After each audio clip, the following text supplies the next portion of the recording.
YouTube, Rumble, we got out the big one today because we're going to need it.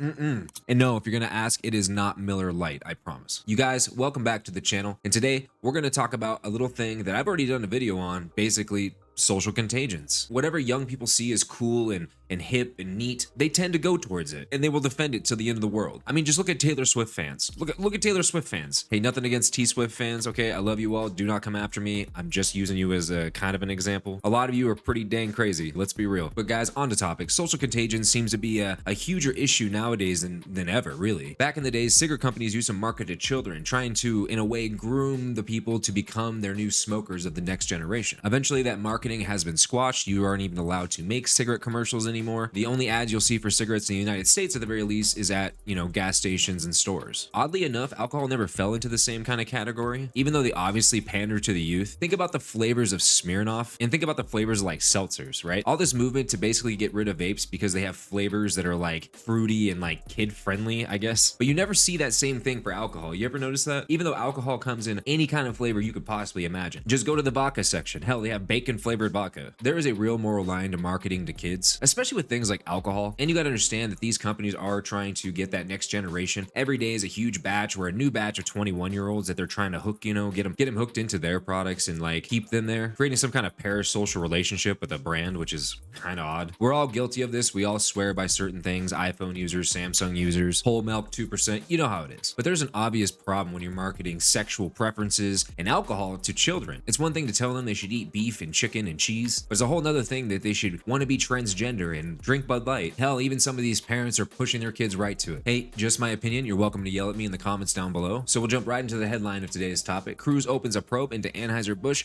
over Mulvaney's partnership. Honestly, I'm surprised it took this long for anybody to kind of push the whole investigation towards these things. I've been saying since pretty much the beginning that the biggest issue is Mulvaney was marketing basically alcohol to kids. 13 to 17-year-olds is Mulvaney's main demographic. It was bad enough that Mulvaney was pushing transgender ideology onto basically children, exaggerating woman characteristics and basically having woman face. You guys can be mad at me all you want in the comment section down below. I would love to hear your argument on how Dylan Mulvaney is not wearing woman face, flashing their bulge and pretending to be the most happy girl ever, all while marketing alcohol to children. Please leave your comments down below. All right, so the article begins. Senator Ted Cruz, Republican Texas, opened and called for an investigation at Anheuser-Busch over its collaboration with transgender influencer Mulvaney, saying that the company was potentially marketing its products to a younger audience through a partnership. Cruz and Senator Marsha Blackburn sent a letter to Brendan Whitworth, the Anheuser-Busch CEO and chairman, urging him to open an investigation into whether the company violated guidelines that prohibited beer companies from promoting their products to younger audiences. The Beer Institute is the beer industry's self-regulatory body that establishes buying and advertising guidelines for beer companies to follow. Makes perfect sense, right? If your main demographic is children, you should not be legally allowed to do any kind of marketing for alcohol, tobacco, or really anything else like it. Imagine sitting your child down in front of their favorite kid's cartoon, and during the commercial, they have an advertisement for, I don't know, Jack Daniels, Bud Light, Coors Light, doesn't really matter. Just imagine that. And the show itself is marked for children, essentially.